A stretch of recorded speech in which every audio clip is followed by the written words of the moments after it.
Hello and welcome to the 8 p.m. show with me, Flora. So, today is Thursday, and I thought I might as well come down to the recreation room and do some painting because I was feeling creative.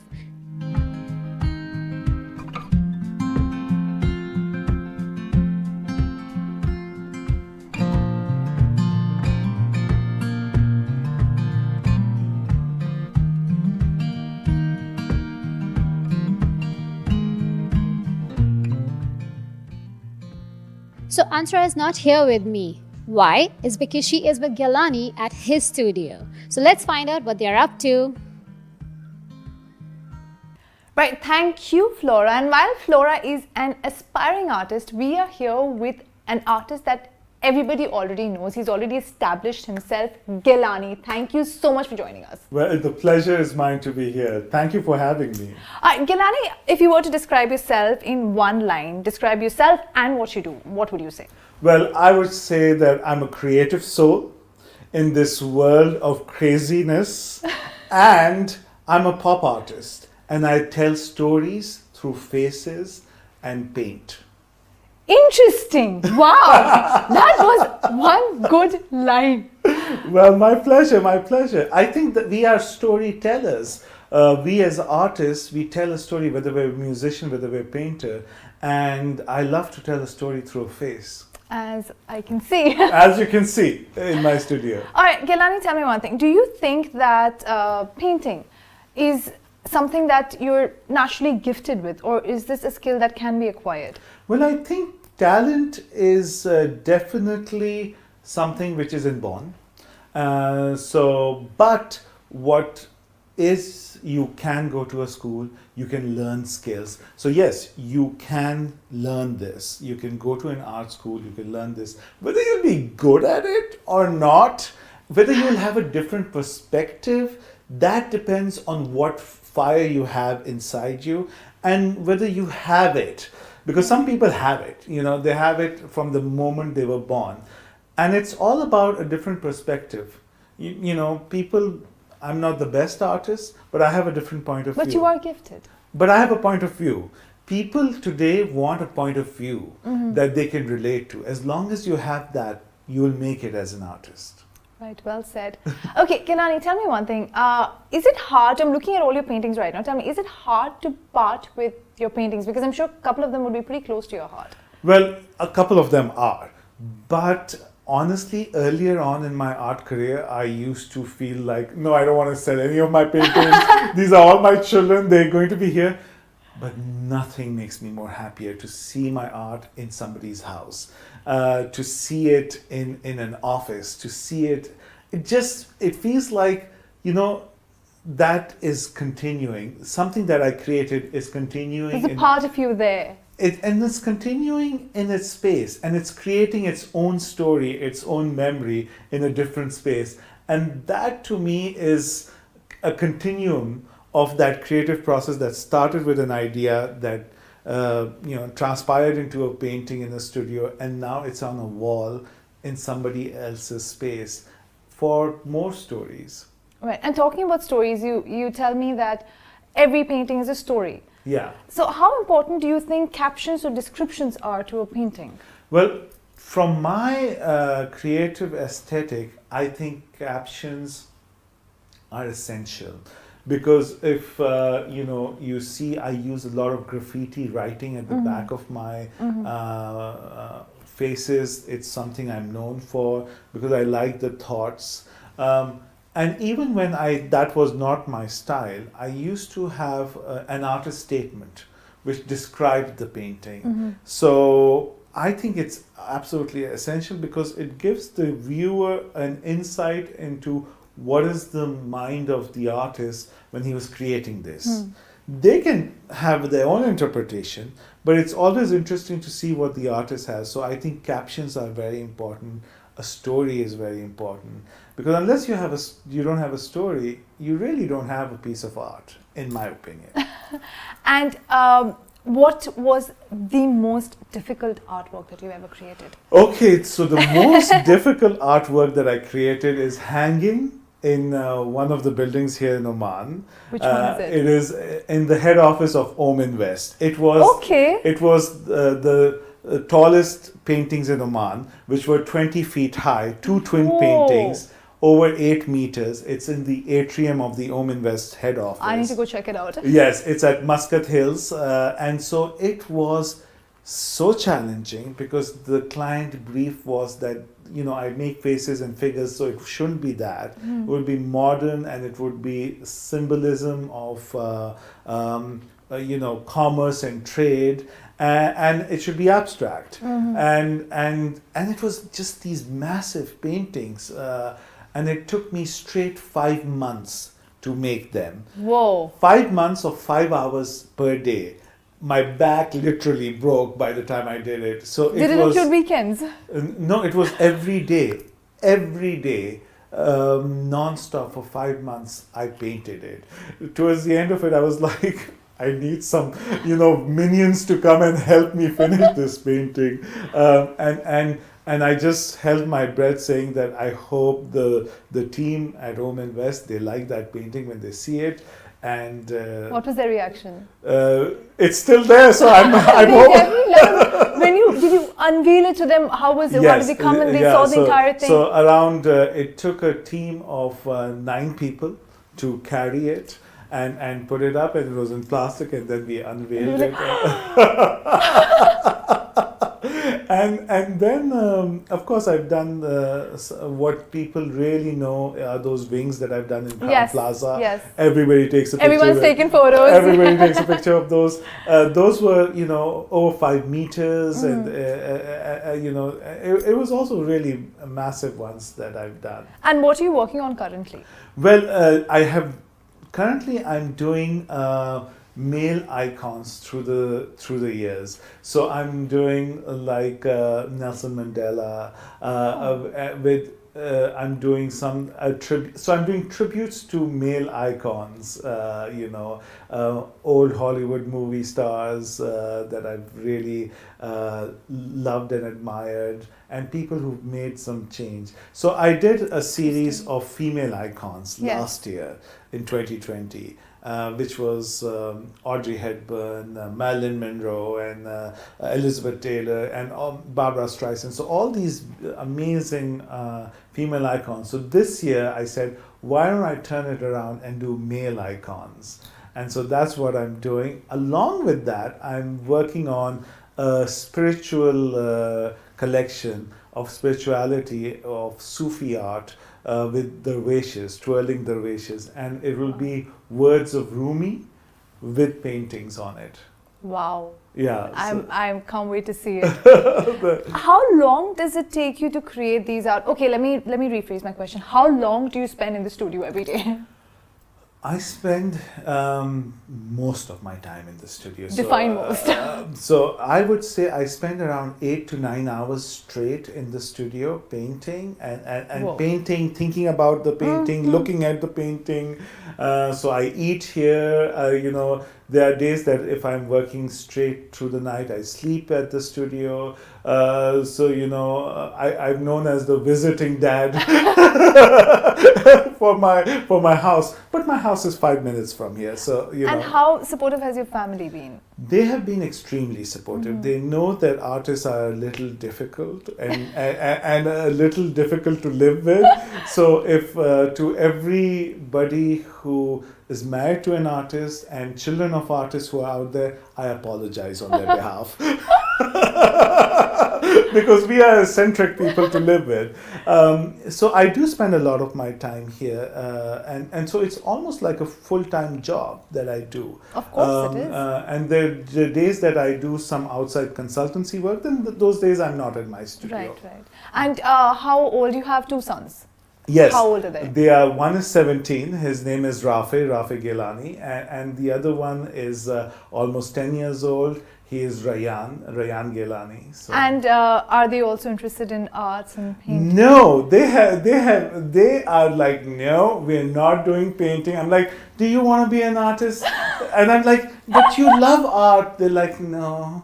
And then I look at my wife thinking like, really? Do you wish that they were into it? Totally. I wish I was like their manager and those like those people, figure skating moms who didn't get to do it, and then they put their children in the ballet classes, and I would have put them in all the art classes, driven all the art instructors in Oman mad, and I would have made them paint like till their hands hurt. So maybe God did them a favor by Kids, you're listening to this, right? maybe God did them a favor by not having them inclined in art, So what's a typical work day like for you? So a typical day when I wake up in my studio is I wake up and I do sunrise yoga. So I wake up at sunrise. I do meditation. I do EFT tapping. I tap. I do a full manifestation, a technique about what I want to see. I sit and then I cleanse my space with frankincense. My whole studio, I smoke it Every day? Every day. I smoke it with frankincense, and then I welcome positive energies, and then I start my painting. And you're radiating a lot of positive energy right now. Thank you. I have Thank to you. say. I do believe in working on yourself. I do believe we are all energetic beings, and we all have energies. And so I believe in working on that energy ourselves, because we should attract positivity, surround ourselves with positivity, because there's enough negativity in this world, and let's stay away from that. And how did you start this journey? When did you realize that, hey, this is what I want to be, this is what I want to do? So Oman is critical in this story, because when I came to Oman, I was not an artist. I had a dream to be an artist, and but life happened, and I didn't go to an art college. My parents was South Asians, typical Pakistani parents who said please don't study art and become a doctor or engineer or business or something like that. Or an accountant. Or an accountant. So I was made to do an MBA, and then and then I started working in corporate life, and then one of the corporate jobs brought me here for Oman Arab Bank, and then I had a lot of time in Oman.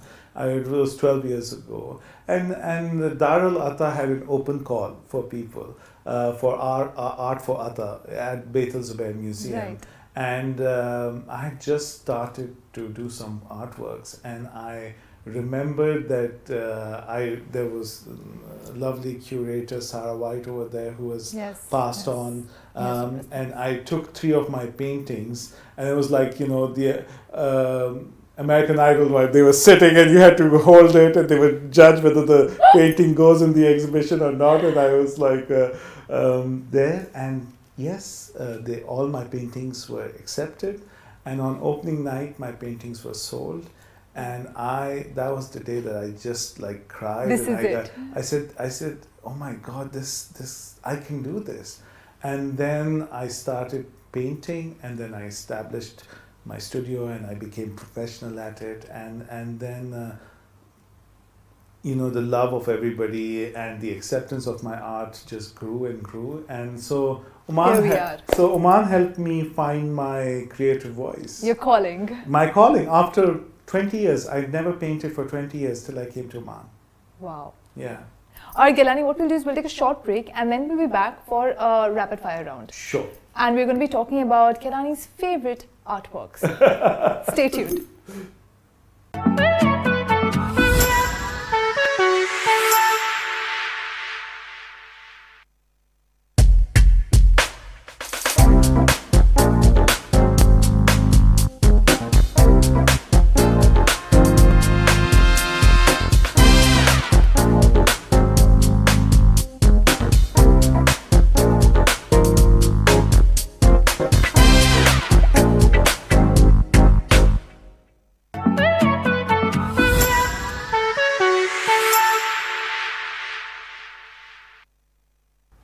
Right, welcome back to the 8 p.m. show. So Gilani and me already started our question and answer round, and we were taking a look at all the paintings in the studio. And let me tell you, we've already identified his most precious art. Gilani, tell me a little bit about this. Well, this is my idol, Frida Kahlo, the Mexican artist Frida Kahlo. and I am obsessed with her. And this painting was really an experimental of collage work where I took different posters of her and I pasted it along with acrylic, and then it's this resin, epoxy resin chemical that gives it this glass sort of a finish, Right. where you pour the chemical and then you burn the canvas with a blowtorch. Tell me you captured all of that on video when you were doing it. I did, and it has a life of its own, and it speaks to me. And all the graffiti is always be authentic. I'm my own queen. Keep your judgment to yourself. I celebrate me. Do not judge me. I don't need your acceptance. So it was all about empowerment. It was all about accepting yourself within your own skin. And wherever I am, I just have this pull with her. And I feel that a little bit of her soul speaks to me from this painting. It sounds a little cuckoo, but I love it. Would you sell this painting? Immediately. Anybody wants it, please give me an offer. I'm an artist, but I gotta eat. So honest. Okay, Gilani, we will start our rapid fire right now. The rules are very simple. This was supposed to be one of the questions, but then I just got curious, so I had to. What we'll do is I'll ask you a couple of questions, a couple of half sentences, which you'll have to complete Okay. for me. You don't get Done. time to think. Yes. Whatever comes to your mind. Okay. We'll start easy. So, favorite color? Gold, As you can see. Okay, what is your preferred medium? acrylic, Okay. Favorite artist? Frida Kahlo. If you could only choose one for all eternity, would you rather paint what you like or get paid handsomely to paint according to what the client wants? For eternity, For eternity. I do like to be comfortable with money, but for eternity, I would like to paint what I want to paint. Okay, got it. Your most memorable exhibition? My most memorable exhibition has to be at Art Basel in Miami Beach. It was a huge honor and privilege to be representing Oman at that exhibition and to have my paintings of Frida Kahlo and Miami at Art Basel. It was just incredible. I had to pinch myself to say, did I do it? It was my dream. In fact, it wasn't even in my dream. I never even imagined that I could go that far. And when I was there, I was like, I'm so privileged. And thank you for the universe for bringing me here. Applaud to that. Okay, next one. The nicest thing someone has said about your work? There is a lovely lady called Karen. Karen Green, and she said that She is an amazing she is an amazing person, and she once told me, when you walked into the room, we believed everything you said. She always had very inspiring things to Yes, say. she said, we believed your authenticity and it shows in your art. And to me, that was my most favorite compliment about being authentic. Wow. Okay, next one. It's a little difficult. And if you want to skip it, I totally understand, but I'm still going to ask. The meanest thing someone has said about your work? Oh, no, please. I mean, I'm on social media. People are always mean about my work. People have usually been kind about my work. I unfortunately haven't had really mean. I mean, they've been mean about me. So mean about my appearance, yes, lots. That is not not about nice. my art, yes. A lot of things that they've said about how I dress, how I wear, but not about my art so much. So no, Did you give it back to them? no, not really. Just ignore and walk No, away. no, I always say that what people think of you is none of your business. They can have their opinion. As long as you believe in who you are, it doesn't matter. Well said. Last question. If not painting, then what? Is it that difficult? Dear God, please don't make me live in a life where I don't have to paint. If I was not painting, I would love to, seriously sit and impart knowledge to young adults. Teach art, don't say art. Not art, but I would love to teach about life, about keeping goals, about visions, about energies. So I would love to be a teacher, but of young adults. Thank you. I have young children of my own. I'm not going to teach young children. Young adults, 18, adults. 19. That's good About enough. life. About life, philosophies of life. And I think so much is, when you get to my age, you start understanding so much, which I wish somebody had told me when I was younger. You always have social media to teach. Well, let's Which see. you are doing. Well, yeah, I do on my TikTok live when I'm not singing and dancing. When you're singing and dancing. All right, Gilani, what should our viewers stay tuned for? Well, the next thing that I really have is the Twirling Dervish collection, or the Sufi collection with words of Rumi. And that's the next big show that I'll be doing. So hopefully you come and see that. And you can drop us a comment and let us know what kind of art you'd like to see from Gilani. It's been a pleasure, Gilani, and make sure you tune into Midday Update at 2 p.m. on Sunday, and we'll be back with the 8 p.m. show. So stay tuned and keep watching TTV.